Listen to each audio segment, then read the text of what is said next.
আশা করি এই ভিডিওটি এতক্ষণে সবাই দেখে নিয়েছেন, কারণ এই মুহূর্তে ইন্টারনেট এবং ইনস্টাগ্রামের সব থেকে ভাইরাল ভিডিও এটি। এই পেঙ্গুইনটি ভুল পথে হাঁটছিল নাকি সে জেনে বুঝেই এটি করছিল? অ্যাকচুয়ালি 2007 সালে আন্টার্কটিকায় বরফের পাহাড়ে বা বরফের মধ্যে একটি ডকুমেন্টারি শুট করা হয় এবং যেটি শুট করেন ওয়ারেন হার্জাগ, এবং সেটির নাম ছিল encounter at the end of the world. সেই ডকুমেন্টারিতে ধরা পড়ে এই দৃশ্যটি।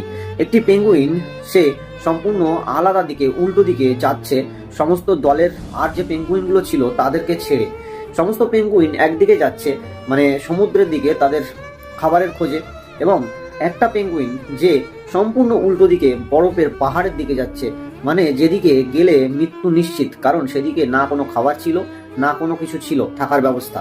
তাও সে সেই দিকে যাচ্ছিল একা। সেখানে সায়েন্টিস্টদের কাছে জিজ্ঞেস করা হলে যে এই পেঙ্গুইন এমন কেন করছে, সায়েন্টিস্টরা এটা বলেন যে এই পেঙ্গুইনকে যতবার ধরে নিয়ে আসা হবে তাকে ছেড়ে দিলে ও আবার সেই একই কাজ করবে। আর এর কারণ হতে পারে যে এর মানসিক ভিতরের ইন্টারনাল কোনো সমস্যা হতে পারে, দিকভ্রান্তি বা নিউরোলজিক্যাল বা মারাত্মকভাবে অসুস্থতার কারণে সে এমনটি করছে। সায়েন্টিস্ট বলেন যে এই অবস্থাতে একবার পৌঁছালে তাকে আর বাঁচানো সম্ভব হয় না, কারণ সে যে পথ বেছে নিয়েছে বা যেদিকে হেঁটে যাচ্ছে সেদিকে মৃত্যু নিশ্চিত।